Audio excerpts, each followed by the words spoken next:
I suddenly was stuck in traffic in London, and I just caught my own reflection in the mirror, and I looked away, and it was like I didn't like what I saw. Looking back, it was someone who had just done a radio show but not said a genuine, authentic thing.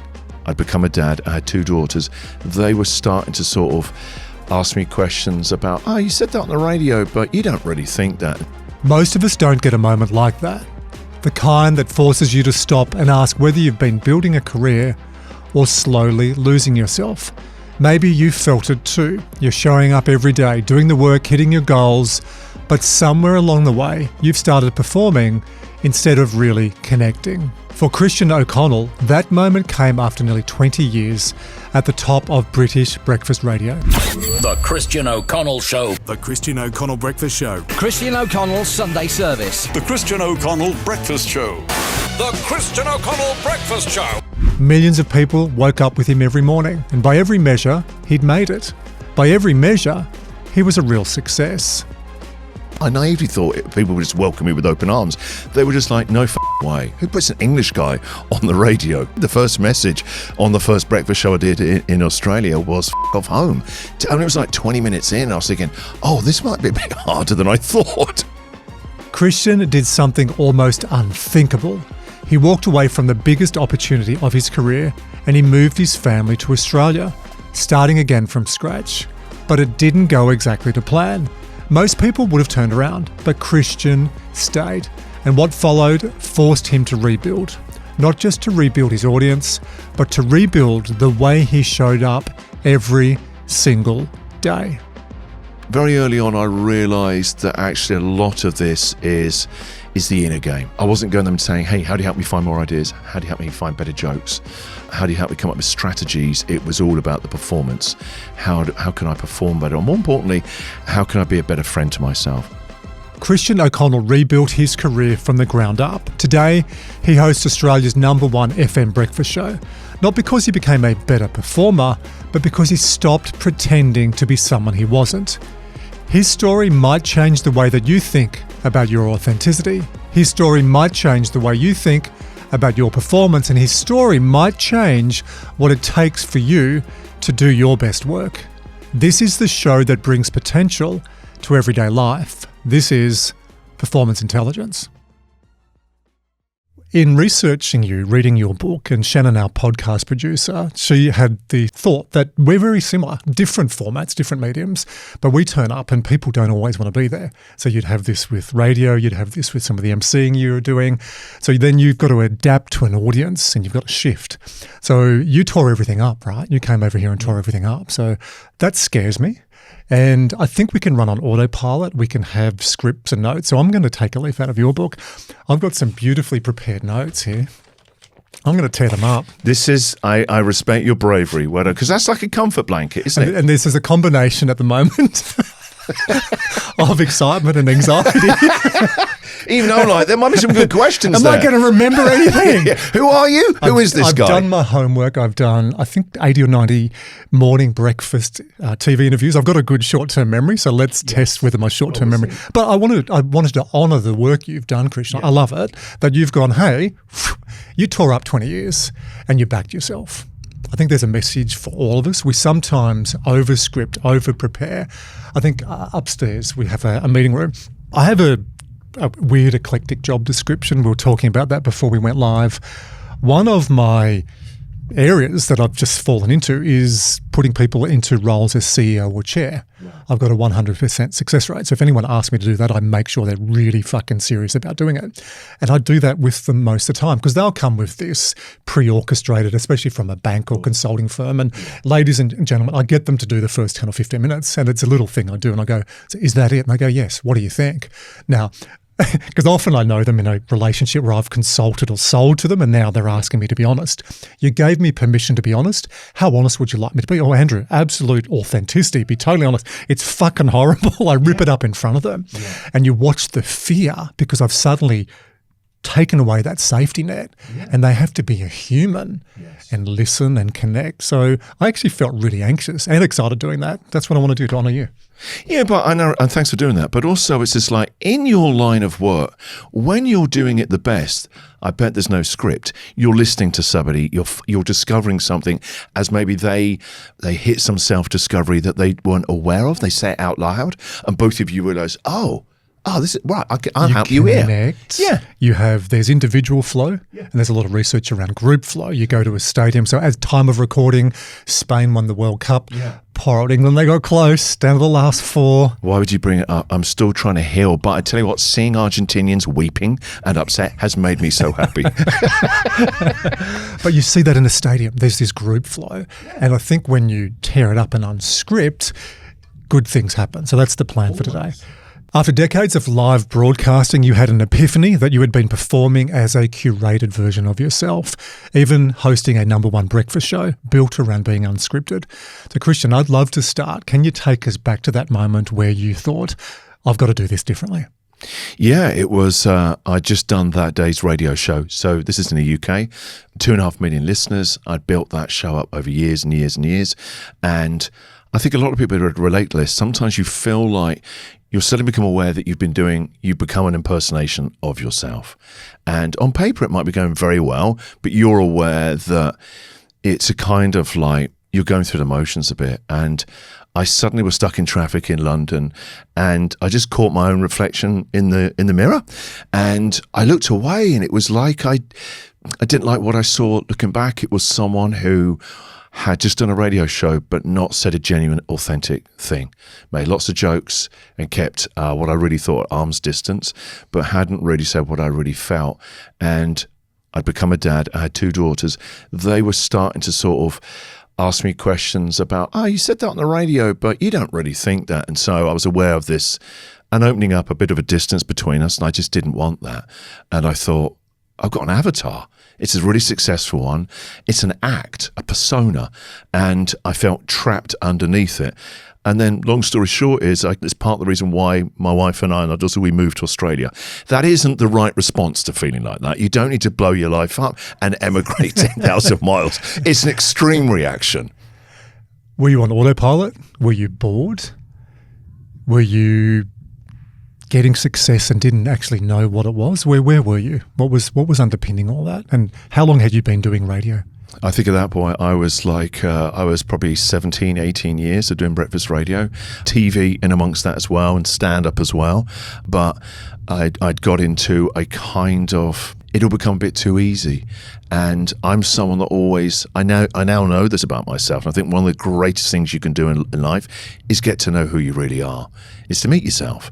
And I suddenly realized that I'm someone that likes challenges. I like evolution and growth. And so if you're in a comfort zone, there's none of that. I've got friends of mine that love comfort zones. They want to be in a comfort zone.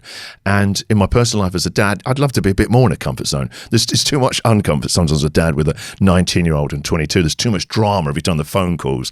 And I'm like, what is it now? But I needed a new challenge, and I had created a persona, and I know what happens to other people, other peers of mine, that actually stay like that. There's this calcification. You become the act. I didn't want that for myself. And so, part of the move, coming to Australia was, what it'd be like to start again. You've got 20 years of experience. You take that with you, and then you're going to have to unlearn and learn a whole new area. How do you build connection the other side of the world? Felt like, I didn't realize at the time, I thought this would be a really exciting opportunity. I didn't realize how hard it was going to be. Australian radio is tough. Globally, they say if you can crack Australia, you'll crack anywhere. It's the hardest. And I know what I'm talking about. I did 20 years of breakfast radio in the UK. Very competitive, but here it's even more so. And no one knows who you are. And you're English, so actually in the beginning it was, I just had no idea. I naively thought people would just welcome me with open arms. They were just like, no fucking way. Who puts an English guy on the radio? Go home. That's actually what they said. The first message on the first breakfast show I did in Australia was fuck off home. And it was like 20 minutes in, I was thinking, this might be a bit harder than I thought. Are they joking? Yes. What a terrible midlife crisis. What have I done? Why didn't I just stay scripted? Idiot. Just stay scripted. Yes. So the parallels between us is we perform. What do you like that moment before you go on air? People are always surprised. So I've been doing breakfast radio for 28 years, so it's thousands of shows. And some mornings, whether you're tired or just the way you feel, I mean, the show starts at 6 a.m., so I don't have time when I get up in the morning, Andrew, to meditate, start journaling, any of these practices that we're told relentlessly that we need to do to optimize. I'm tired. I'm actually just tired, first of all. People are like, are you a morning person? I went, no one's a morning person at 4 a.m.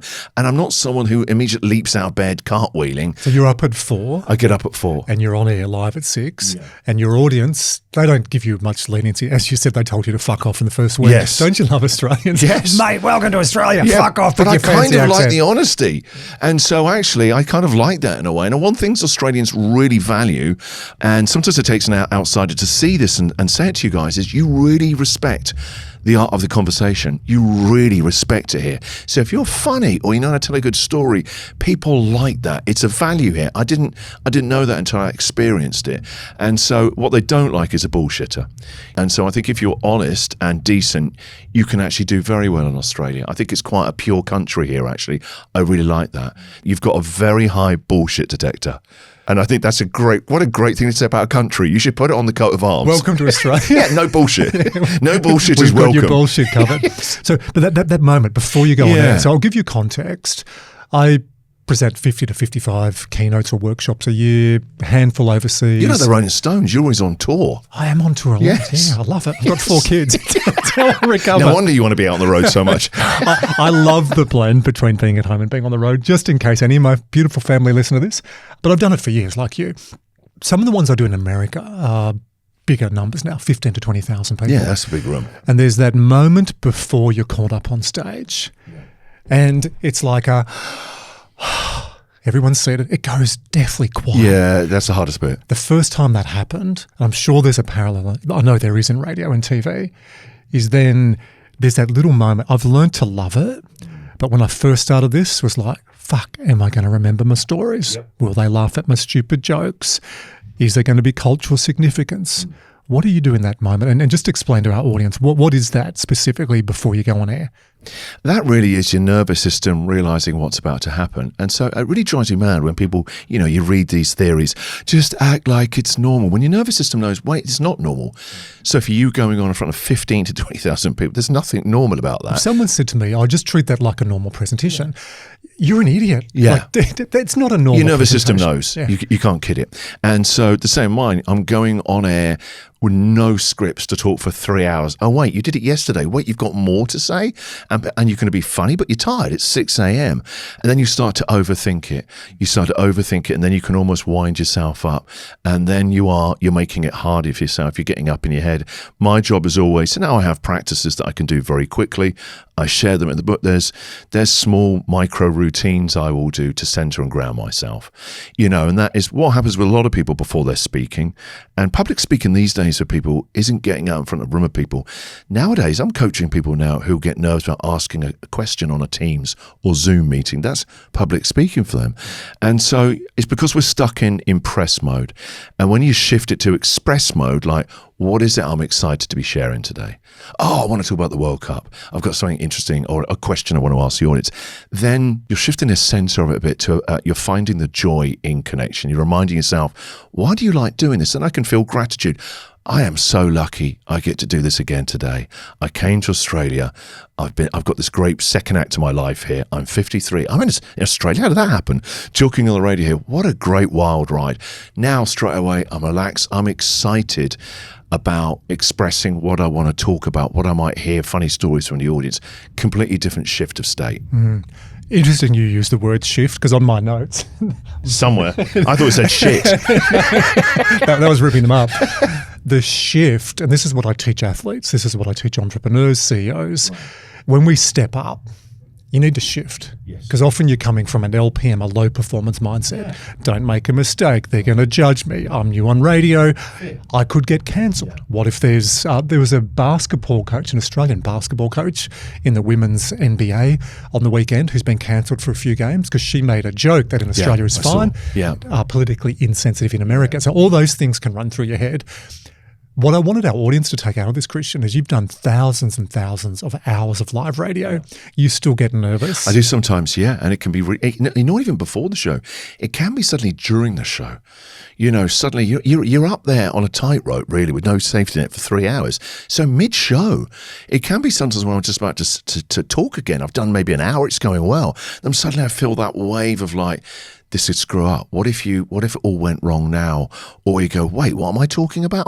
You know? That surprises me. I get the before you start, sure. But then once your brain gets into gear, Andrew, I find that actually sometimes it's harder during mid-show.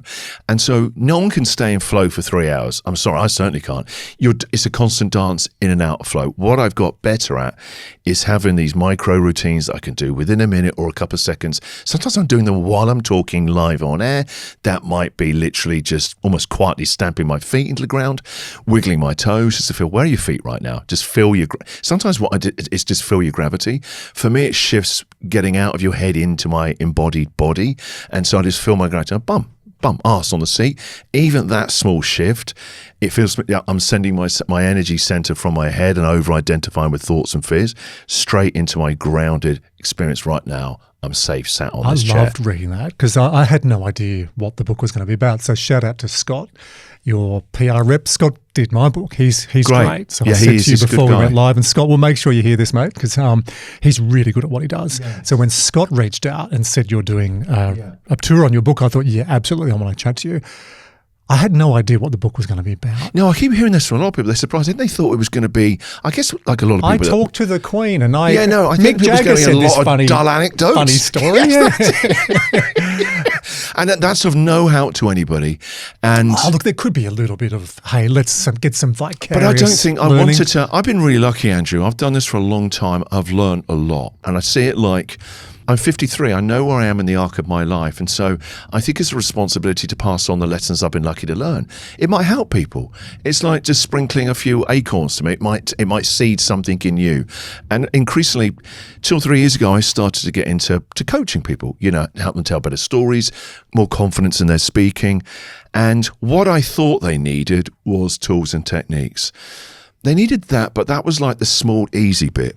What they really, all of them had a root cause of their anxiety, and all of it came down to the value or lack of value they felt about themselves. When we addressed that, the rest of it almost fixed itself. I could give them all the techniques in the world, how to find better stories, how to tell better stories. That's easier. But if I didn't address or help them to find out that core thing, their speaking was still, and also I can't banish speaking fears. I can't even do it myself. And so your speaking is going to stumble. It's going to go wrong. What happens is the story you tell yourself in that moment. Suddenly you're 10. Oh, this happened in front of the class. I felt shame. I don't want to ever feel that again. I won't put my hand up and ask a question. That origin story for so many people holds them back. I do want to get into that coaching because I said before we went live, I want to have a conversation with you about the agency, whether you realise you have or not with the executive market. But let's pause that and we'll build some suspense. See, you're starting to coach me to now. Our audience. This is a trap. This is what radio hosts do. You don't give it all away in the first hour. It's a 3-hour show, Christian. Sorry, rookie mistake. So here's what I picked up reading your book. There's a lot of performance psychology techniques you use. The radio tuner dial, the woodshed, wave. So can you talk to us about how you've used some of these, as you say, even micro strategies to help your mindset? Very clever. So can you talk to us about the strategy and how did you come up with that? Was it you or did you have someone coach you around those strategies? Selfishly, I had to find ways to be able to get better at what I do. I'm always someone who wants to outperform what I did last year. And that's not in a stressful way. I think that it's just a way where I like doing that. What can I do better? And a lot of it I realized years ago, I used to thought great shows were the result of preparation. So I prepare for hours. Then bit by bit, I started to realize it's nothing to do with that. There's a right amount of preparation for me. It's more about presence. It took me a really long time to realize my job really, when I'm fully resourced, listening to a caller rather than trying to wait just to add a joke or a tag in, but actually really listening to them and listening to myself, asking better questions. The show just went better. The ratings were better. I just enjoyed it more. It was less stress in my body as well. This is after the epiphany. Yeah, and so, but it took me, I was like, well, how do I get more of this? How do I relax more? And so having tools and frameworks that I could do day in, day out, that worked. And not in a manipulative way. It was more just a way of managing my energy. So the inner dial literally just came to me in a moment of terror when I was throwing up. I was actually having a panic attack before a show, and it was about the 6 o'clock news was on, and I just got off the phone to my wife. She'd had to fly back to England. Her mum had a massive heart attack, and she was flying back. Her mum needed an 11-hour surgery, and she was told, your mum's got a 50% chance of surviving it. My wife was just telling me this on the phone, and obviously I'm devastated. We'd only been in the country a couple of weeks. I'm doing this new job. It's not going very well. The listeners, most of them, don't actually like me and don't want me to be here. My wife's saying this awful thing could happen to my mum, and my mother-in-law is a fantastic woman.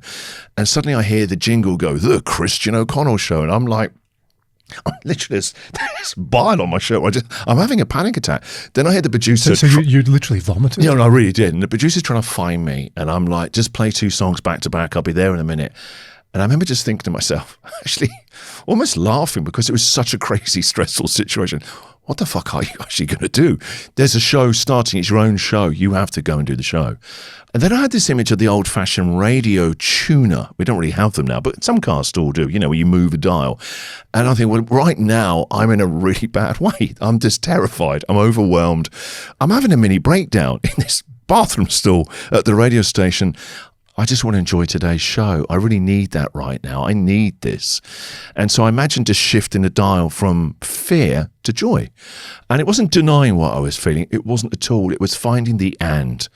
I'm scared, and I really want to enjoy what I'm doing. And also, I really wanted to make this life work here for my family. The last words my wife said to me, Chris, please do your best to do the radio show at the moment. I know it's really hard, but me and the girls really love Australia. Do the best you can to, make the show work. No pressure. I was like, yeah, okay. It's easy for you to say. The Christian O'Connell show. Now, I just got to give context for any of our Gen Y or younger audience. So, Mum and Dad used to have what was called a wireless. Yes. When everything in wasn't the car or in the house where you tune. Can you hear my words? And you would tune the dial up and down the dial, and you'd find your radio station, and you were tuning into frequency. And so actually, that's what we are as humans, is frequency. And that, they've done these studies. You'll know more about this than me and your listeners as well. But what I was doing in a very amateurish way was using the language of radio, and how we learn is metaphor. And so I could see an image and just intentionally shifting that bloody dial to joy. And I started to laugh at just like, this is a really hard situation right now, but I'm alive, I'm okay, I'm going to go and just start to do the radio show and see what happens. And I then realized, this is something I can do throughout the day, is intentionally shifting my energy state. Sometimes it's harder, sometimes it's easier, but the act of just picking an emotion or a state, that does some of the work straight away, because you know what you're heading towards. Otherwise, it's really hard when you say to someone, just feel positive emotions, man. Like, what do you mean? I'm really struggling right Christian, now. you can do this. Come You've on. got this. I've got you. Be the best version of you. Fuck off. We are very aligned. That came out when we first both dropped an F-bomb at the start. Yes. It's very detailed what you did. Simplistic in the moment. Like, I've got a couple of minutes. So what's the simplest? I'm not a psychologist, Andrew. It's not my background. So it has to be really simplistic, first and foremost, for me to understand. And also, I thought, if I'm going to write a book where I'm sharing these deeply practical insights that I've used day in, day out, I need to make it really clear and be rich in story and metaphor, because that's how we learn. Otherwise, I remember one of the chapters, I gave it to my daughter, and she's studying creative writing. She went, none of this is relatable to a normal human being. I went, what do you mean? I went, well, if they're a freak, like, if it's a really unusual job that you do, Dad, and so it's not relatable. It was too much theory, and theory's boring for someone like me. It needs to be more in everyday language. And so that's what I would spend a lot of time going through the chapters going, this is either too woo-woo, or it sounds like I'm trying to do a bloody TED talk. People don't want that from me. Don't you love feedback from your family? Brutal. Brutal editors. So going back, I just want to go back to the shitter, good Australian. It was a shitter epiphany. Yeah. There's a lot of performance psychology in what you did on dialing. Yeah, let me unpack some of that. There's some self-talk. Yes, I guess because you could have spiraled down. God, Yeah. I just found out my mother-in-law, and well, that was have a starting lot to of happen. time for your mother-in-law. That was happening, Andrew. It's the Christian O'Connell. You could have spiraled into helplessness, hopelessness, done a shit show. Yeah. You're only one show away from getting cancelled. We've seen that recently with Kyle and Jackie O, right? Yeah. So there's self-talk there. So you've elevated the self-talk, but you've done it in a simple way. So there's metaphor, or we go up higher order in mental skills, there's imagery. Yeah. And imagery is multisensory. It's not just visual, it's sight, taste, touch, sound, smell, and you can add a sixth sense. So you're you're bringing noise, there's the auditory. Yeah, and what I was doing in that then, as I'm going back into that, what do? I felt that, when you're really frightened, you feel icy, or I do it. That's what it feels like to me. In my solar plexus, I felt icy, and you feel like you're almost going to faint. When I was shifting the dial, I was bringing warmth into my body, warming myself up. I guess thawing out the ice I'd felt earlier in my solar plexus. That's really rich imagery.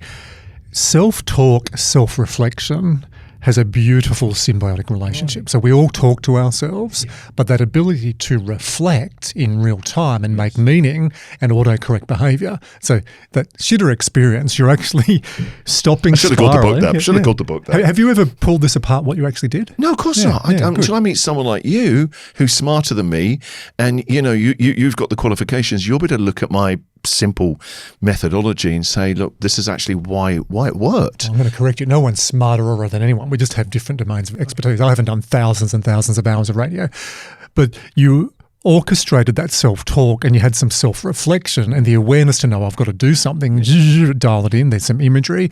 There's some mindfulness. So the ability, mindfulness, the definition I like, the ability to be present in the moment without judgment. So you've suspended judgment of what's happened to the mother-in-law. Yeah. You've also tapped into some gratitude and appreciation with your wife and the family.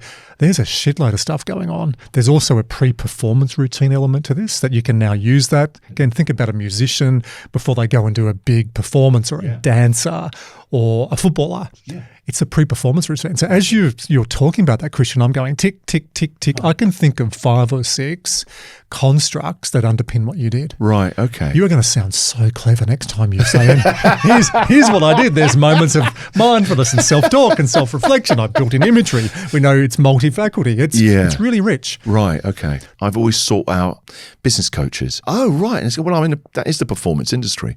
And so very early on, I realized that actually a lot of this is the inner game. And I wasn't going to them saying, hey, how do you help me find more ideas? How do you help me find better jokes? How do you help me come up with strategies? It was all about the performance. How can I perform better? And more importantly, how can I think it was actually what I really needed. How can I be a better friend to myself? There are 2 voices. There's the one we use out loud, and then there's that really bad, shitty inner heckler, I call it, where you're just telling yourself off. It's just judgment. It's just shaming yourself. And I always think if you spoke like that to anybody else in your life, you'd have no partner and no friends. I say that to people. If you spoke to other people the way you said, and we think it's fine. And you think there are 2 little voices. There's the accelerate. Hey, you got this. You can do this. And there's the don't fuck up. You're an idiot. And if you give what's that wrong voice, with you? Why are you still feeling all this they'll fear? They'll find you out. They can get into imposter syndrome. You're going to get fired. And if you get fired, your family won't love you. You won't be able to live in that house. They won't be able to go to university. You can really go to town yourself with that 10 seconds. And so struggling, you're like, oh, I've always been like this. At school, they said this about me. You can really, put yourself into quite a challenging place, actually, within a couple of seconds. So again, just picking up you. So when we start, if I'm coaching somebody, I'm not going to turn this into a full-on coaching session, it's a discussion, but we start with a blank canvas, yeah? So we're coming up with this case conceptualization. So you've said a few things already, that you've had some panic attacks, you're critical on yourself, you're doing a role in a public figure, you're out there, putting yourself out there. Did you read the job description when you actually went into that? I thought the job description was be funny on the radio. I was like, yeah, what? You could earn a living being funny on the radio? And then the more I got into it, I realized there was all these, I would describe myself as an accidental leader. I started in radio to be funny and do a radio show. And then very quickly I realized if I want to have a career in this, I need to lead myself. I couldn't trust the leaders around me because they started to tell me who they thought I should be on the radio. And one thing I learned very early on in life, if you want to do well, you have to develop a very strong, grounded opinion of yourself, almost to the point of being deluded. How did you even come to Australia? Who just comes to Australia and puts himself on the radio thinking it's going to go well? It takes a bit of optimism / delusion. And I guess for the people you train and coach, putting them in roles as CEOs, they don't know if they're going to do a good job. You have to imagine that it is going to go well. It's a blend. It's delusional without being grounded. Yeah. You're off the charts. Yeah, you are just mad. But to stretch yourself and go, why not? Yeah, and you've got a body of work where it's credible. Like, actually, I'm going to back myself. I've done something like this before. Are you a perfectionist? I can be very hard on myself. Or were you a perfectionist? Have you adapted? I again, it's something I flick in and out of. And also my job, I have ratings every 5 weeks. In England, the ratings were 4 times a year. In crazy old Australia, it's 8 times a year. They came out last week. I didn't realise when I moved to Australia, the radio ratings are on the actual TV news. It's in newspapers. So all my mates to suddenly know whether the show's up or down. It's none of their business. I don't know how their companies are performing. I remember in the first couple of months of being on air in Australia, and I just went to the pub to have a quiet beer before meeting some friends around the corner. And the ratings had just come out that week, and I was just having that quiet beer. I ordered the beer, and the barman goes, "You're the English guy, aren't you, on the radio in the morning?" I went, "Yeah." He didn't even look up, Andrew. He went, "It's not going very well, is it?" I'm like, "Mate, I just want a quiet beer." so the fact that you've gone and asked for coaching, even though you had number one in the UK, shows you're very coachable. Yeah. Which is a really important part I'm obsessed of evolving performance. Andrew, anything, which is why I was excited when you kind of invited me to come on this. I love talking about this stuff because actually talking about life, how we work, how we don't work, how we get in our own way, really. People say to me a lot, how did you find your own voice? And it took me a long time to realize finding our voices isn't about finding, it's actually about allowing, it's about uncovering more and unscripted. And that's why I called it that. I couldn't find a better way to describe what that is really about. It's about finding anything. It's not that. It's like there's no end point to, like, when people talk about vulnerability or courage or authenticity, there's no finite, you don't reach, I've now reached the final level of authenticity. There's always more to go. But when you are coachable, the one place you don't want to be coachable is when you're getting a bloody beer. Come on. Let me have a beer. Where are the safe spaces? Surely the pub. I just want a lager. Come on. Back it off. Just a few minutes to get away from it. Back it off. But in talking to you, you've obviously evolved on this. You're very coachable. You've been able to put constructs together. As I said, there's 5 or 6 of those. Yeah. One other one in my notes somewhere as well was the woodshed. Yes. So the dial-in seems like it's more pre, the woodshed is post. That's how I looked at it. So it's more of a reflection. Yeah, often when I'm coaching people and they want to tell better stories, they go, "I don't have any interesting stories to tell." I went, "There's no way you've got through life and you don't have any interesting stories." It's just not true. What really that's about is you don't notice them and you don't write them down. My job really is to pay attention throughout the whole day. If I overhear something or think of something, there's a sign you have down there that says, "Be awesome today, repeat tomorrow." I got irritated when I read that. I was just like, "Fuck this place." I almost walked out. What a terrifying thing to... I don't feel like being awesome tomorrow, Andrew. They have the quotes here at work where we are. Yeah, and I don't feel like... What if I don't feel like being awesome tomorrow? Or I don't...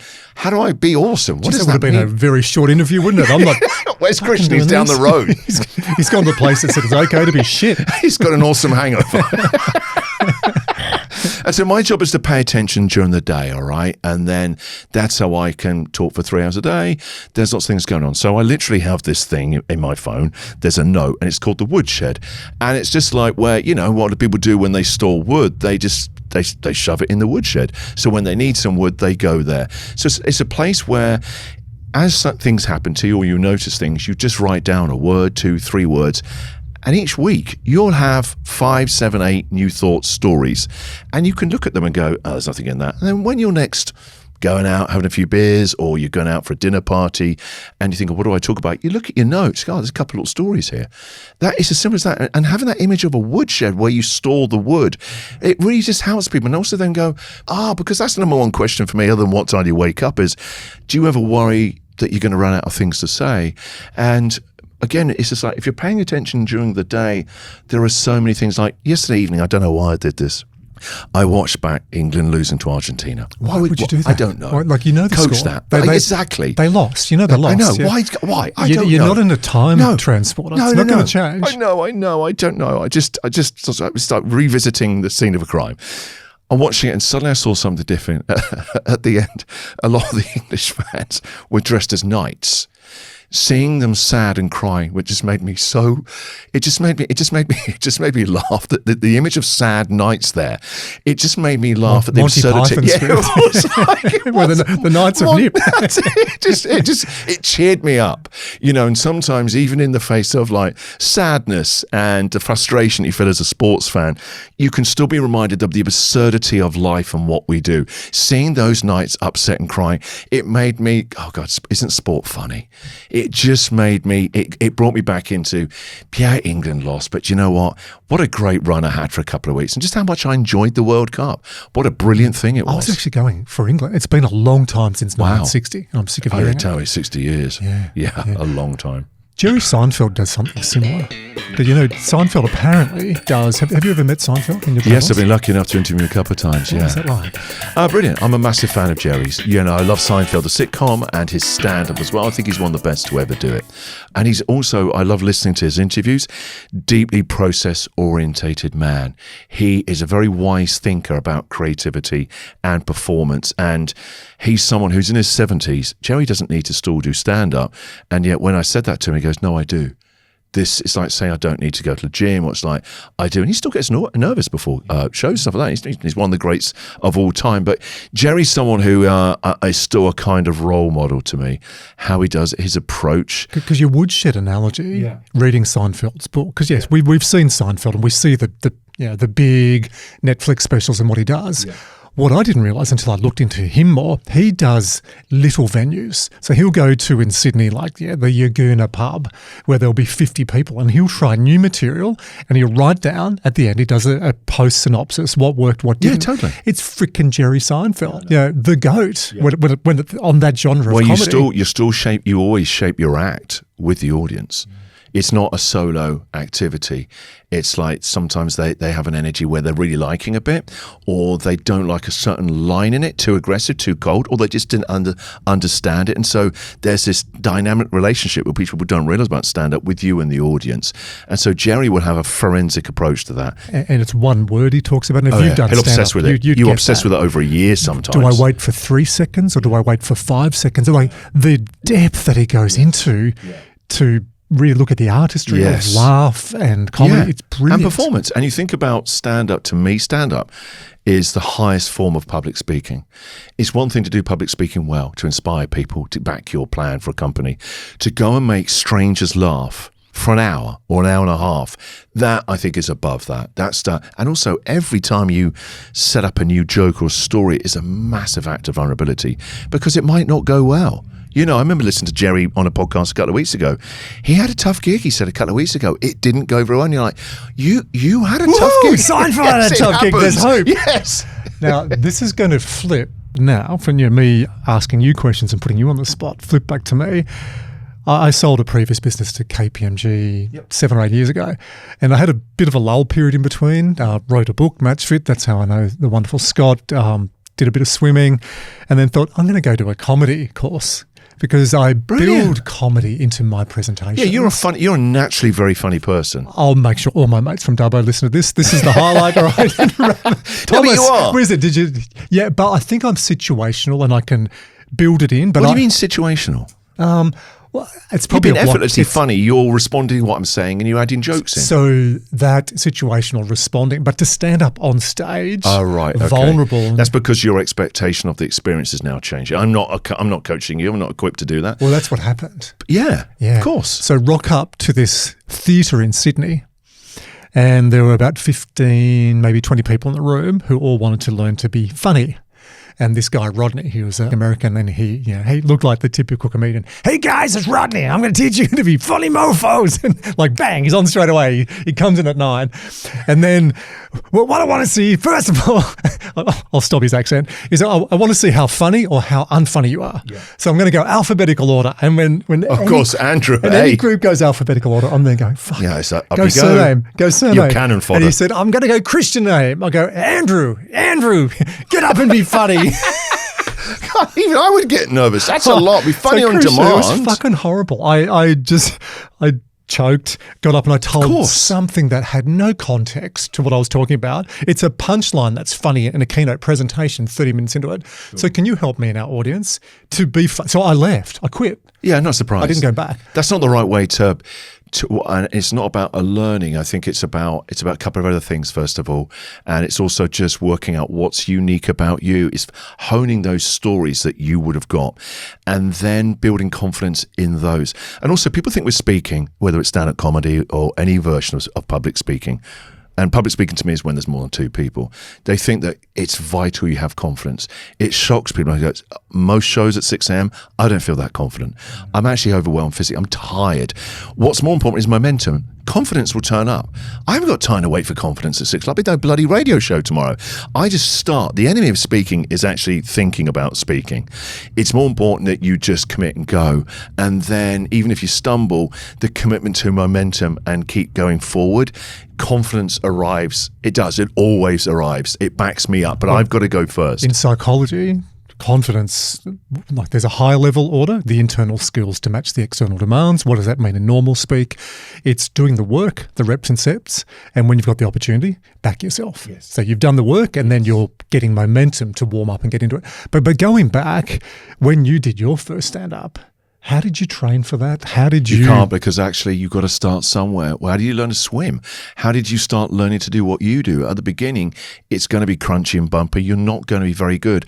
And what's hard is your expectations of yourself and your actual abilities are going to be a long, long way. And that's the cruel bit. That's why most people give up in most endeavors. They can't handle that gap. What happens though, if you keep going, the gap gets shorter. And so, but where I get confidence from still now is actually from the content and material. So I think, I can't wait to talk about this tomorrow, or ask the audience about this. And so just connecting to that. I'm constantly always asking myself, where's the heat in this? Where's the fire in this? What I want to talk about. I won't say it until I understand, what is this really about? And then I get the joy in that. I can't wait to say this. I wonder if other listeners have got this experience as well. So it was like over the weekend, the 1 mile world record was broken. A Scotsman for Great Britain. Yeah, Josh ran 3:27 for the 1500, 3:42 for the mile. Broke El Garouge's 30-year-old record. To 30-year-old record. Amazing story. I'm looking at it in awe, and his splits are so quick, right? And what I loved about this guy was, in March, Josh said, I'm going to break the record. Big thing to say, right? Really big thing to say. And he called it Project 222, because that's how many seconds he would have to do it in. And I loved all this, and he did it. There are too many people on social media saying they're going to do this, this, that. It's rare you meet someone that actually backs themselves and does it. Always in life, the greatest feeling in the world is when you back yourself. He did come out on the weekend, if you dove into this a bit more, and he actually said, maybe I was a little bit too cocky. He said, if I had my time again, I'd back myself, maybe not be as vocal. But like 222, the Project 222 in a mile. It's impressive. Ridiculous. Absolutely incredible, isn't it? You know, that he set that goal and then actually went. So anyway, over the weekend, I said, this will be amazing to talk about. But then just talking about it, that won't take that long. And then the listeners will go, yeah, great. And so my job is always having the and. What's the angle? So look, that's his personal best record. I said, I talked to, and I was joking, I said, obviously there are a lot of athletes listening to the show right now. You'll have your own personal best for something. What is it? And of course, one guy rang in saying he had $60 worth of KFC food to himself. That's his Josh Kerr personal best. We were clapping him like he'd won a gold medal. Legend. You legend. And so that's what I love. So the joy in what shifts me from overthinking about in a performative mode of trying to impress the audience is going, hey, this is a funny idea. I can't wait to talk about the Josh thing anyway. It's an interesting thing what he's done.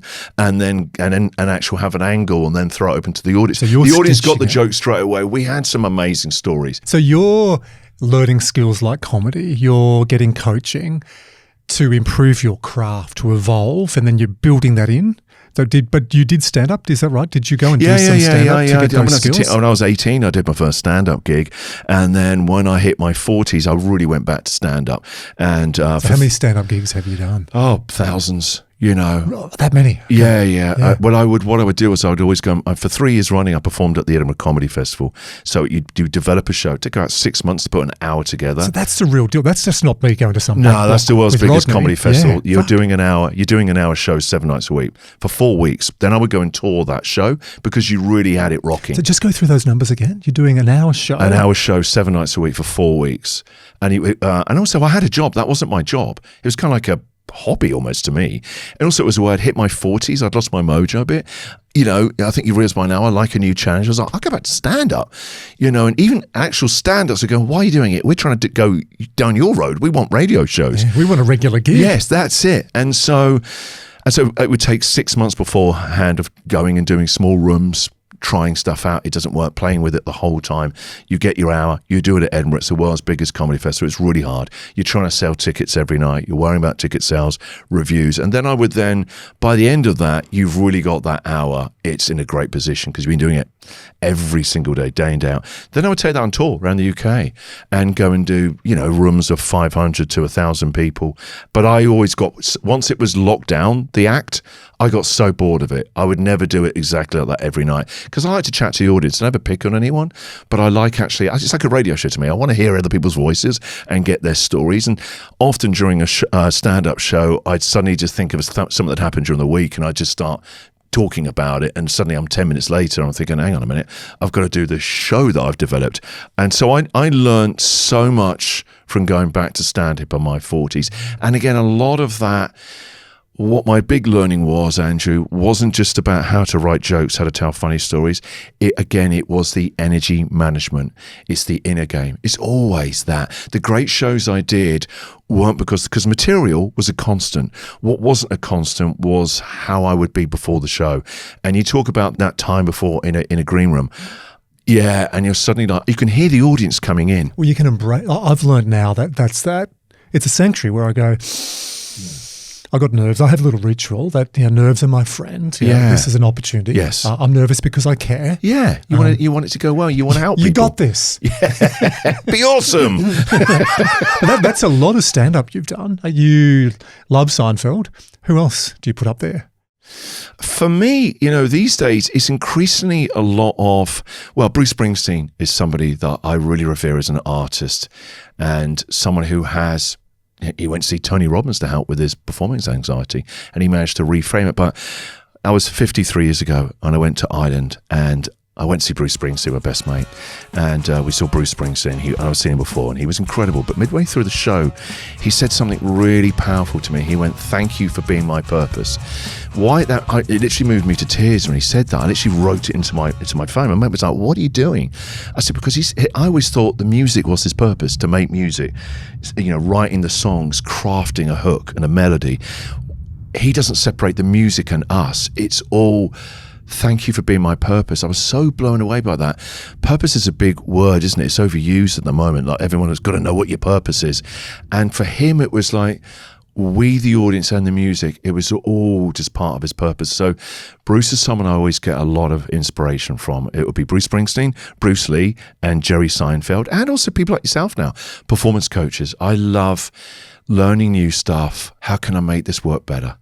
And not in a tyrannical way of like, buy an ice cold plunge, get up at midnight, journal. It's a gentler kind of understanding of how we work and when we don't work. I love that. A response and then an open loop. We've got to pull back into the conversation. A response.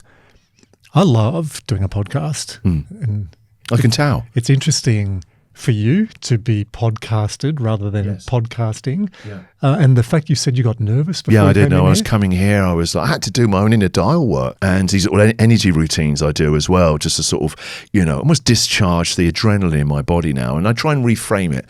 So I don't say I'm scared or I'm nervous. I have a lot of adrenaline right now. Because again, I want to do a good job here. You've been kind enough to invite me on. I'm probably not the normal kind of guest you get. And also I I want there to be some value in this to your listeners. I hope they get something. Well, I don't want to waste your time or their time. You're a student of the craft. Yes, definitely. Bruce Springsteen, Seinfeld, Yeah. Bruce Lee, performance coaches. You're constantly learning. You're curious. And I love that you're so open to say you were nervous coming in. How the fuck do you think I felt, Christian? Like reading your book. So I had to do a me on me. Right. And I've done this before. I've had Lisa Miller and Michael Rowland from News Breakfast. And I'd been interviewed by MJ and Lisa. And previously, that Virginia Trioli. Yeah. I think I did 75, 80 Yeah, so you've live got the interviews. reps. But I'm on the lounge. And joining us today is performance coach or performance expert. So someone else driving it and controlling it. Yeah. So then when you shift it around, it's like, so I had to do a little, I've done this before. I've done lots of interviews. What am I going to do to get Christian in? So I love that you were nervous. How do you think I felt? The open loop, we were talking before we went live, and I said, hey, let's wrap that up and we'll bring that into the conversation. You are so ready to be amplifying this on a bigger scale outside of radio.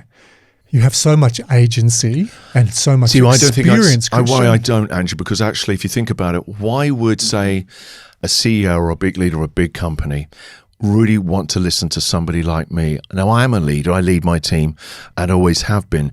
But, you know, how would that relate to someone who's like a leader, CEO in a really tough industry?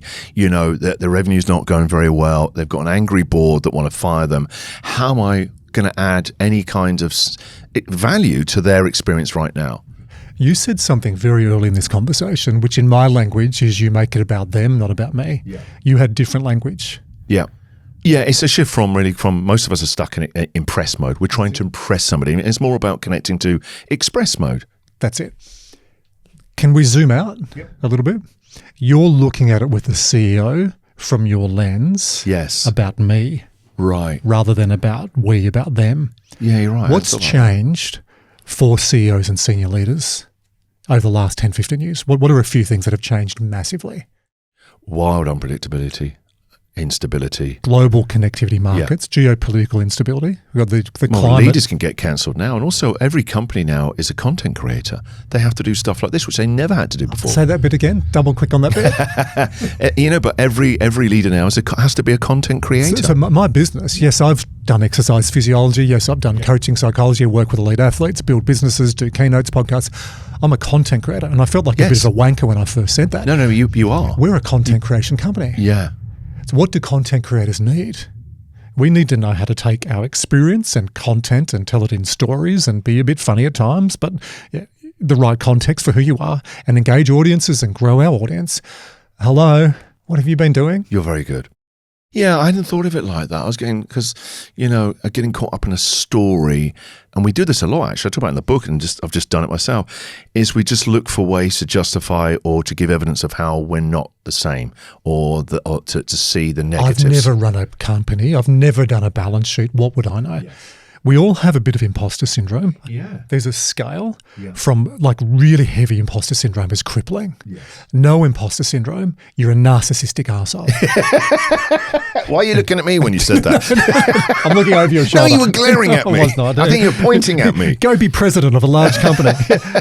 The mid-range, it's like Goldilocks and the Three Bears. You know, this amount of porridge is just right. Yeah. This amount of imposter syndrome is just right.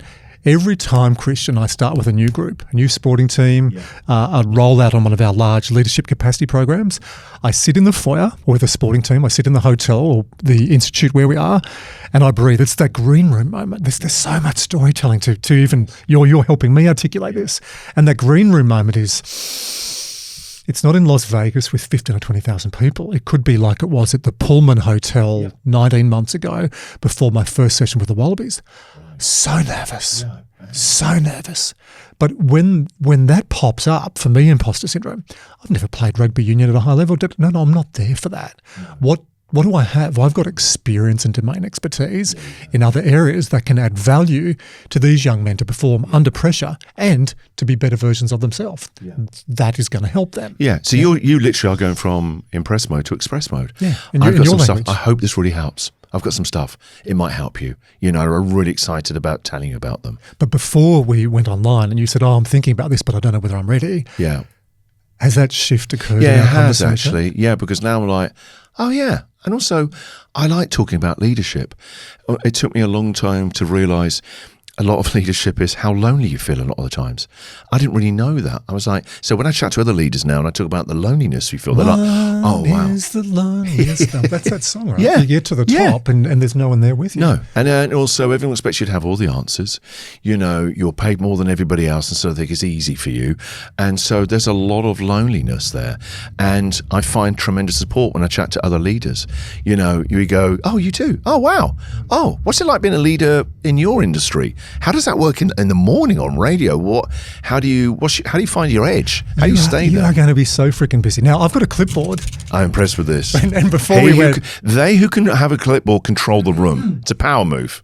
So for anyone who's watching this on YouTube... You should sell these, by the way, on your website. Yeah, I'll clipboards, performance power boards. intelligence clipboard. But here's what, and for our audio audience, you won't see this, but I'm standing up. I'm just showing Christian how he can help. This is what I see a lot. Ladies and gentlemen, well, I'm going to go through these slides today. There's a lot of slides to get through, so I'll just keep going. So slide number 1, you can see Q2 data and an EBITDA on this, and we've got It's lots terrible. of... Oh my... The audience is zoning out. It's hot. It's a shit show. It really is. You reckon you can help that Yes. guy, that girl? Oh, 100%. Yes. So what was the block? I think it's a story. I literally had scripted. I've written a book called Unscripted. This is how we do it. I'm thinking, well, and again, what I really had was a lack of self-belief and value. I didn't think I was worthy of that. It's a worthiness thing, you know, and we have them in different areas. You know, I could get up at a comedy club tonight. I'm okay with going on the radio again for 3 hours tomorrow. But if I start to overthink, what would I say to a CEO and just getting that doubt and, you know, negativity, it's spiraling out. Yeah. I reckon you could teach them about the radio, dial Yes. in, dial out. You Yes. could teach them about the Yeah. woodshed. Yeah. Yeah, definitely. Yeah. Yeah. You're ready to Thank go. you. No, Pleasure. yeah, I'm excited now. Yeah. Thank we'll, you. We'll turn a podcast into a coaching session. Now, you did mention a P word that lights me up, because we know the research around purpose is people with a clearly articulated purpose live longer, they bounce back from adversity, and they're going to make more money. So who doesn't want to live longer, bounce back from hardships in life and make more money? Purpose. I really felt reading your book, the shift you made was from performative, which is for others, and you need to have that in your line of work and my line of work, to, hey, I'm doing this because I freaking love it, and I'm going to be authentic, and I'm going to be on song, and I'm going to do something that's bigger than me, that's future-focused and lights the living daylights up out of me. And that's purpose. Future-focused, not about you, and lights you up. Yeah. Yeah, that's a beautiful read of it. You've actually added words to what that shift has been for me, actually. And I think it happens in, well, I made a joke earlier about midlife crisis. I don't really like that word. I think it's really reductive. It's an amazing, the midlife, which now they say start in your mid-30s, I'm 53. I did have a kind of, you know, a midlife correction in my 40s of realizing where I was going.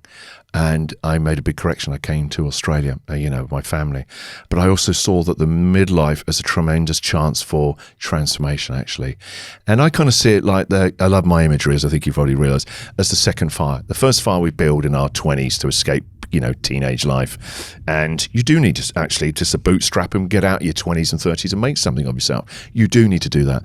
But actually that approach suddenly in your mid-40s doesn't work anymore, and you need a different relationship with yourself. And so for me, it felt like that fire was going out really quickly. Actually, sorry, for me, it had led to burnout. I was getting more and more burnt out, more panic attacks, because I wasn't being authentic. So and it scared me. I didn't know what to do. I call it the same game. You do the same thing the same way and expect a different response. Yeah, that. As you're going through that, Christian, I think for a lot of people in their 40s, they do get bored. There's a lot of often marriage breakdown. That was me at literally 40. It's pretty common. I'd built this external persona. It's why I can sort of see a bit of it in our conversation. It was all about performing for others. I was good at sport, good at school, good at building businesses, Irish Catholic background. Yeah. I know that very well, yeah. Married a newsreader. It's all external, working with the Australian cricket team. Looked impressive, and then went through marriage breakdown. Fuck, what's everyone going to say? I had a massive case of FOPO, fear of other people's opinion. Now, you need to care a little bit, but what do I want? So I talk about Mulga Bill's bicycle. So, you know, a penny farthing.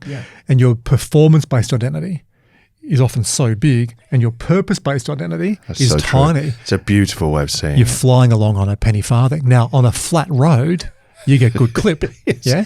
When Yeah. there's a bit of a bump in But the road, not many of those in life. well, you have to go up. Yeah. You've got to grow the size of Yes. that front wheel. Yeah. So you I love grew that. that front wheel. Yeah, I guess so. And so it was about finding a second fire.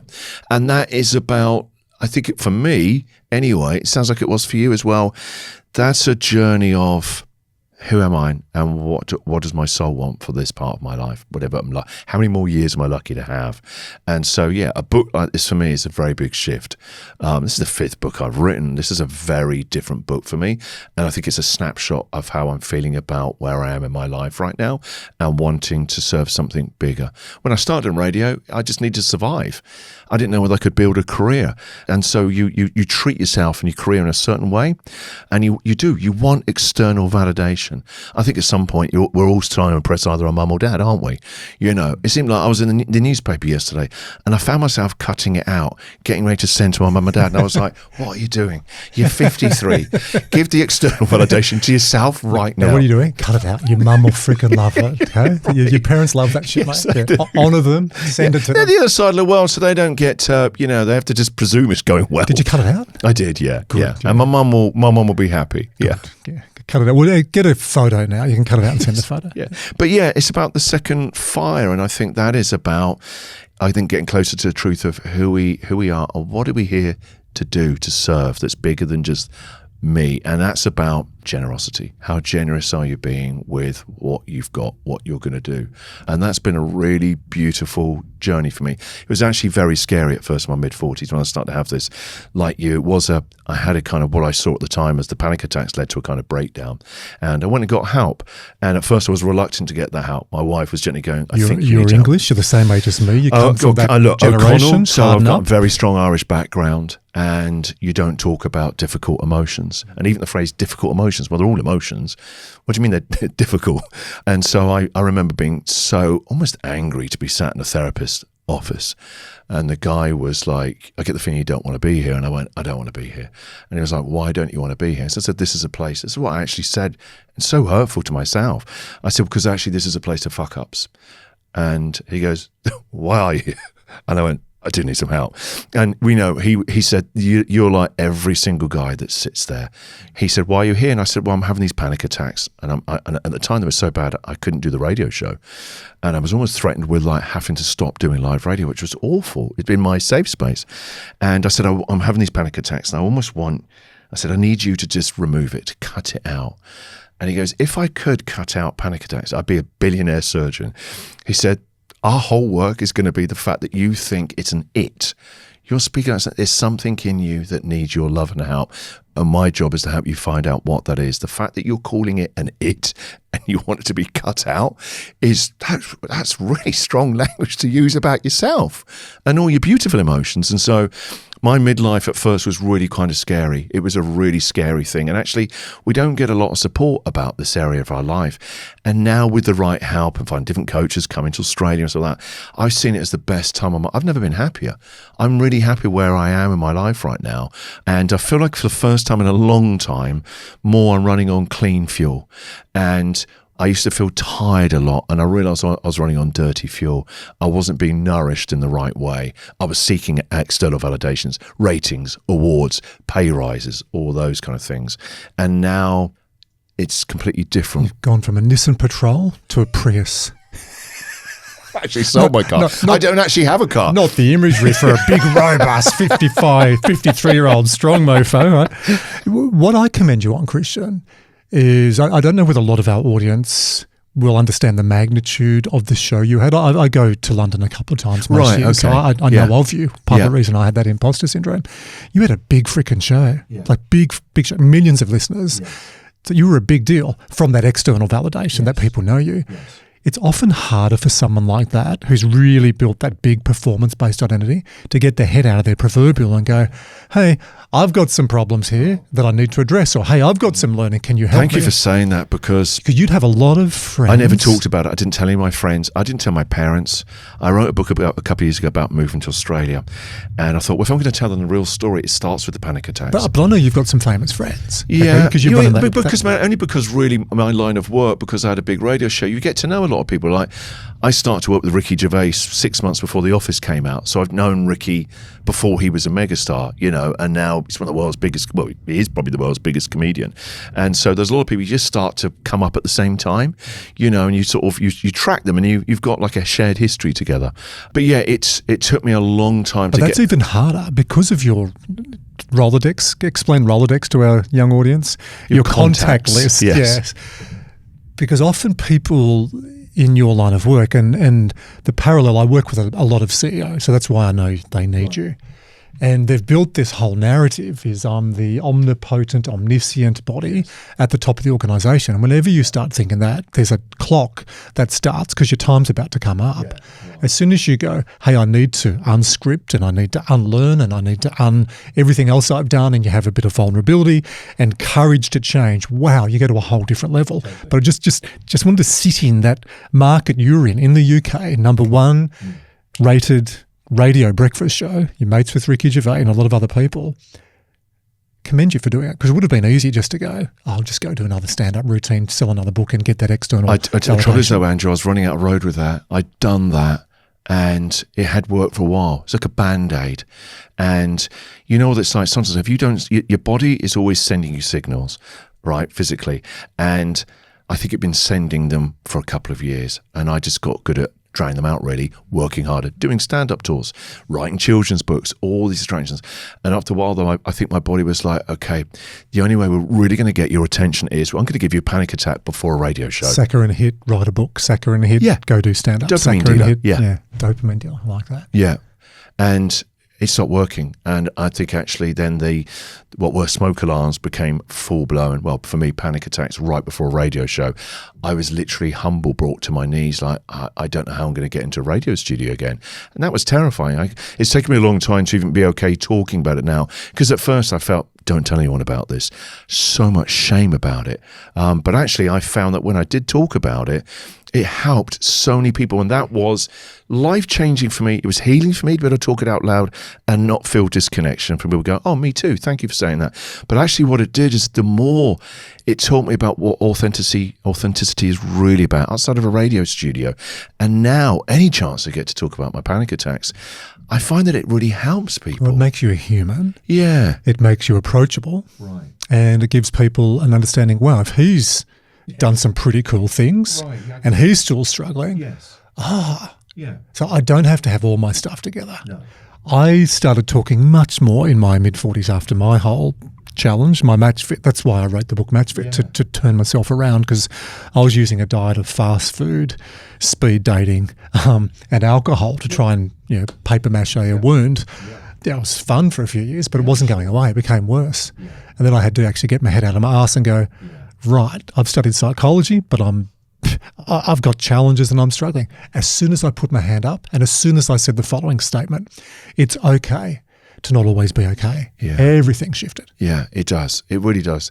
And that's the hardest thing, though, actually, isn't it? Is acceptance and actually saying it out loud, speaking those words out loud. And actually, when you do, I think we connect. Well, I know, I've seen it in my line of work. We connect deeper with people. When people come to me, they go, I want to have better relationships at work and at home. And I say, well, you're going to have to be a lot more vulnerable. Oh, no, I really struggle with that. I said, there's no deeper connection without vulnerability. You're going to have to share more of yourself. And also that means really being honest about your messiness. But that's where the magic is in our messiness. You two and I bond deeper by talking about, you shared about your divorce, I talk about panic attacks. I know a bit more about the real you. I connect more to that than your resume. My stuff-ups are better than yours. Yes. On that, I think it's almost gone too far. Now, when I hear, I had an executive at a large organisation last year. He's booked me a few times and he said, Andrew, I want you to do some work with me to help me present. I said, well, the best way to do that is let me see you in the wild. Yeah. I'll then coach you on that. I reckon you could do some of that too, right? And you charge them a lot of money, because when you charge them a lot of money, they think you're better than you are. Okay? Write that. Okay. Write that shit down. Okay. Here's it. Write that shit. So I went and watched this guy, and he stood up the front, and he's got a good presence, look good, dressed for the appropriate dress for the audience. And he said, about a minute into it, now I'm going to be vulnerable with you. And I'm like, oh no, I felt like I needed a shower. Yeah, no, that's it. And I think that's where the Brené Brown vulnerability research. People have misunderstood it. Totally misunderstood. And also they then turn it into a technique. It's not a technique. And I just said to him, don't ever do that again. No. I'll kick you really hard. And you're a big guy. I wouldn't want to be. Don't say you're going to be vulnerable. Yeah, show. And people get it. It's just like in the book, I didn't want to be like, I kept saying, I don't want to be like Jerry Springer. Do you remember every episode? Jerry would go, this episode has really been about this, and he would patronise and hit us over the head. We're like, yeah, we get it, idiot. I know, I'm smart. You mean you're my brother and mother and cousin and sister, and you're all the one person? That. And so I wanted to tell stories, and I think I trust the audience that they get what's happening in the story, what it's about. They don't need me hitting them over the head. And so when your man there says, I'm going to be vulnerable, the audience are going to go, oh. You don't say that. You tell a story that in the right way, in an appropriate way for that room, actually just, we feel it. I don't want to be thinking about it or you thinking it's a technique to drop in because you've watched 2 minutes of a Brené talk.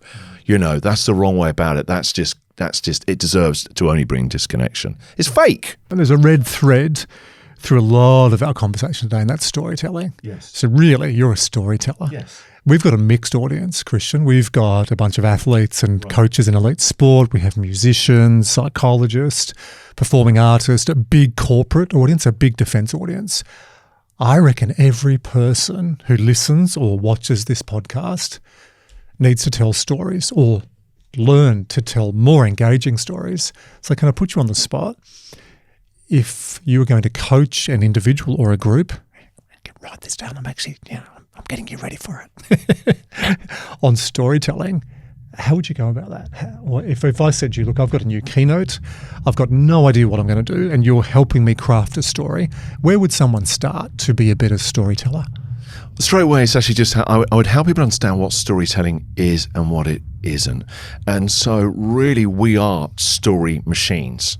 They've literally shown people what happens to your brain. When someone tells you a piece of information, makes you sit and watch a dull PowerPoint presentation, only some of your brain's going to light up, but it lights up like a Christmas tree when someone tells you a story. That's how we find each other, is in storytelling. It's the oldest form of communication. The Bible, the Quran. Oh, look at the cave paintings. It's storytelling, and so it's how we are, our primal wiring is through storytelling and story sharing. And so it's a natural way for us to communicate with each other. To me, it's the most underused skill in business is storytelling. It's like, don't bore them with data points and data and stuff like that, slide. You can probably tell most of that in one story. So if you are going to do a keynote, I'd ask you, what's the keynote about? You would then start in your head and you tell me from how smart you are. You want to be seen that you understand this very well. And you might start talking percentages. I'd ask you the same. What's it really about? I keep asking, what's it really about? What's your relationship to this keynote? Is this a story of recovery? Is this about accountability? All right, well, tell me about accountability in your life. What does accountability mean to you? Where can you find in your own life where you've been accountable and where you haven't? Oh, wow, now in those stories, you're doing a better job of telling me all about this keynote. Yes, you got the backup, the science, and the rest of it in pie charts. But now I'm really understanding what this is about because you're transmitting what this is about. And everyone has those stories. Whatever you're talking about, it's about, for me, it's all like, what's my relationship to this topic? What does it mean to me? Hey, I've only just discovered this and I'm really excited about it. Did any of you know this? And you start speaking from that a place. And so for me also, it's helping people understand that it's not just the content, where you're speaking from matters more than what you're saying. The saying bit of it is the top of the iceberg. Because you went up a couple of notes. Right, okay. okay. You know what I mean by skipping a beat? Yes. So you love this. You love talking about this. Yes. So even when you like that engages people. Right. Ladies and gentlemen, I'm going to tell you a really exciting story that happens. I call it flatlining. If you looked at the wave pattern of that, and sound, vibration, it's all wave patterns. If you looked at it, it would be like, it's just a continuous, it's monotone. I call it flatlining, narrowcasting. And so actually, when you're excited about something or you're laughing with your friends, you're naturally modulating the pitch of your voice. Don't be a flatliner. It's a dead tone. Literally sounds like there's no one there on the old school phones. It's actually, if you're excited, well, show me Are you excited? Man, at keynotes I've sat through and the CEO says he's excited to share these results. And you're thinking, are you? You're giving us no evidence, cyborg. You know this after you do present. You get a couple of different people come up. You get all the happy clappies who want to talk to you. They're never going to buy your products, or they just want to say how much they know sometimes. So, and then the people who are loitering are the ones that either want to book you or ask a really deep question. Yeah, the loiterers are like that. But you can't always judge a book by its cover, because sometimes you get someone in an audience, and this has happened to me like multiple times. I could count on at least two hands, where someone's looking there and their face is contorting. And yes. And this happened last year. This lady, this is the most recent and probably the most graphic. She's sitting in the audience on the left, so on my right, 2 or 3 seats from the front. So she's in my line of sight. And as I'm going through, it was my new keynote shift, the neuroscience of change. Her face is contorting to the point I didn't look at her anymore because it was putting me off. I thought, is she a psychologist? Is she a neuroscience? Have I offended something? I don't know. Have I done something in the past to one of her friends? I didn't know what I'd done. She comes up at the end. She'd waited, so she's one of those people loitering. Yeah. And she came up second last. She said, Andrew, I just wanted to say how much I enjoyed your presentation. Yeah. You know what I felt like saying? Can you tell your face? But you know what it is? We never know what's going on inside somebody's. They might be they might have had a terrible day. They might be going through a tough time of their life right now. And also, it's not the audience's job to validate you constantly. You know, you've got to focus on the what's going on. Listen to yourself. Am I enjoying this? Stop. Most of the time, you've got no idea what someone else is thinking about. Most people don't know what's going on in their own head. You're going to try and guess what's going on in their head? Good luck with that. And that was my learning when you're telling stories, and I love how you've built that down for people to start. And when you first start, you're going to be shit, and then you just go from shit to bad, and then you go from bad to okay. You're building your reps. Yeah, like you said, you did hundreds and hundreds and hundreds and hundreds of radio shows and on stage doing comedy until you get mastery of craft. But I think so. Mastery, I think, isn't just about time doing it, because I know other people in my industry who have got, been doing it similar years to me. I wouldn't say they've got mastery. I think mastery, built into mastery, is being very happy with the willingness to fail and not knowing. These days we're obsessed, because we can find out everything ever with AI and Google before that, of knowing the right answer, of knowing the right way to respond. I know what you need to do. That's what we're always rushing, just to sort of show how smart we are. And I think it gets in the way of genuine connection. Yeah, mastery is not doing. Mastery is performing and improving and growing and learning. Yeah. That's what I think mastery is. It's not just the time you're doing it. There's some of that. It's about certain ineffable qualities as well, what mastery is. Mastery wouldn't be asking, is this going well? Looking at somebody else. Like, say someone who has got mastery, Roger Federer. When he's playing tennis, he's not looking around at his coach, is it going well? How long have we been doing this? Am I winning? Am I good at this? Is that my score? I've really enjoyed our conversation. Me too, deeply. We've danced. Yes, we have. We've sort of sparred. We've had a bit of jazz hands. Yes. So where I'd like to wrap this is the flip. In preparation for our discussion today, is there a question you thought I'd ask that I haven't? Or the flip, and this is not bad for someone who's done thousands of hours radio, you should be able to do this pretty quick. Is there a question you'd like to ask me? Yeah, what do you think your purpose is? Well, I've done work on this. So my purpose is waking people up to reach their full potential. And what does that mean to you, though? Now, I understand that, but there are probably quite a few other people in your line of work that could give me the same answer. What does that actually mean to you? So I feel like I've been on purpose today because of the light bulb that went on when I said to you, hey, you're really ready to go and do the corporate world. So I feel like I've helped wake you up a little bit. Ironic, the guy that's written about this, he was right in front of the pages. But I feel on purpose. So it's just a little bit more to the story. I was mid-40s at a global consulting firm, being paid more money than I thought I'd ever be paid. Yeah. So I mentioned I'd been through a marriage breakdown 4 or 5 years before that, and it was just like, what am I doing? Yeah. Why am I doing this? And I got offered a global role, which would have been like stupid monopoly money. And at that stage, they had a system where you're paying low tax. So from a financial point of view, I'm a freaking idiot, Christian. I should have done that for 4 or 5 years, be financially independent over and over.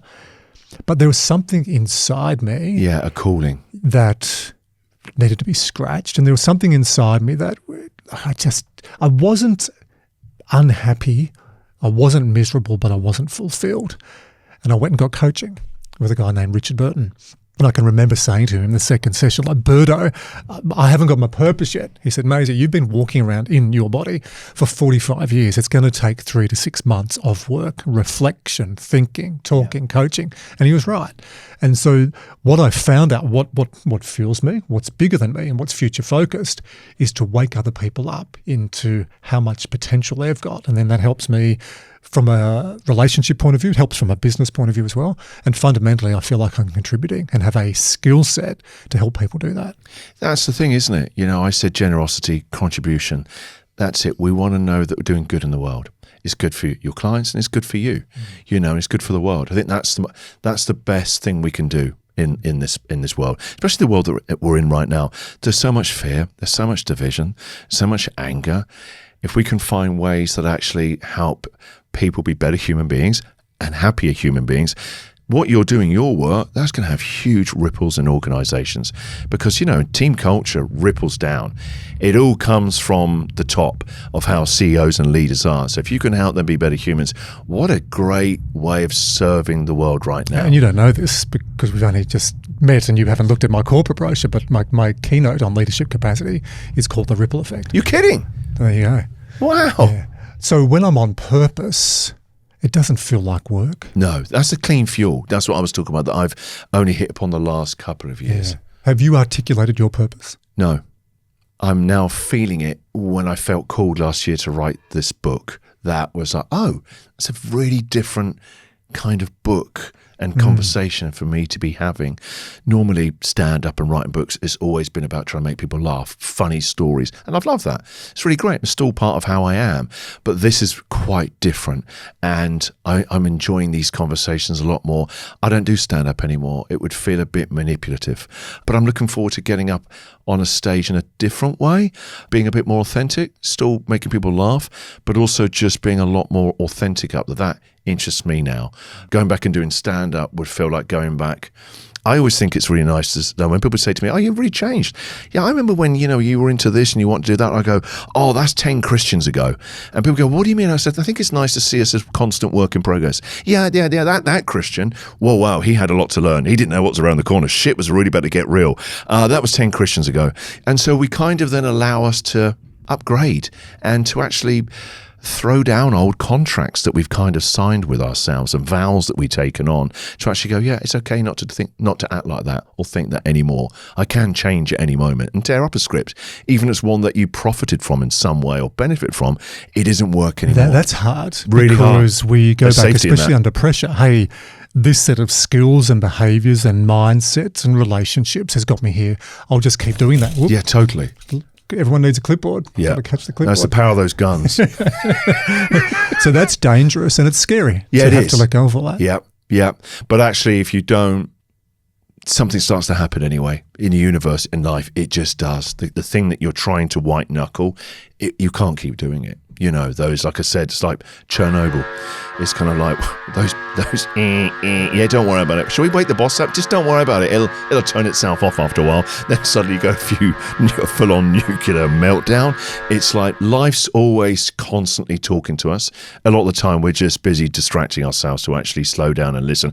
And I guess a lot of your work is helping people slow down and listen. It hurts to listen. Yeah, that's so the we thing. distract ourselves. Yeah. I often think of it like there's a room and like there's so much more joy and courage in that room, but on it is marked fear. And that's where people are, oh, no, I'm not going in there. You know, and you're frightened of actually sometimes sitting with your pain, your grief, your longing. It terrifies us. I think we have quite an immature relationship to ourselves at times, don't we? So people have watched or listened to this podcast and they want more of you. Where do we get you? Where can we listen to you? Where can we book you? Where can people contact you to talk about coaching or coming and working with their corporate teams? First of all, thank you. You've been so generous, and not just in the interview as well. You've actually been very kind and big-hearted. So first of all, I just want to say thank you. I hope I get to know more of you, actually, Andrew. But if people are interested, I guess just go to our website, christianoconnell.com, shoot me an email. yeah, if you want to get the book, it's called Unscripted. Yeah, I hope you get something out of it. But I've loved coming on here. As you can tell, I love talking about this stuff. It's about us humans, how we work. What's more enjoyable than talking about this and having a laugh at the strangeness of being us and being alive? And it's also in your line of work to be interviewed. We spoke about before, compared to interviewing. It is a different skill set. Yeah, I still struggle with it because there's still some old story I have of like, you haven't told a joke. You haven't made Andrew laugh in the last 3 minutes. I've got this constant thing going on in my head. And I'm getting better at just letting that be. Like, sometimes I just sort of go, it's okay. We don't need to be like that anymore. Let's finish and hold the space. It's really awkward now. Be awesome. I've loved today. Thank you. Yeah, love meeting you, Andrew. Thank you very much. It's been a deep joy and pleasure being here. Thank you. Thank you. Before you go, I want you to think about this for a second. Are you actually burnt out? Have you had that thought before and said, I think I'm burnt out in my head? Or have you just stopped building your capacity to handle pressure? Well, next week, Andrew's on the Don't Let the Old Man In podcast. It was such a great conversation. We wanted to bring it here to Performance Intelligence. So we're bringing it to you next week, Thursday, and I don't want you to miss it because Andrew gets into what it actually takes to build that capacity to avoid burnout. He's getting into how you can recover, how you can measure it, and even what happens when your identity is built on how well you perform. And there are just some really great tips in there and things that you can start doing right away. Super practical. So if you've been feeling like you're running on empty, I want you to come back for that one. That's next week on Performance Intelligence.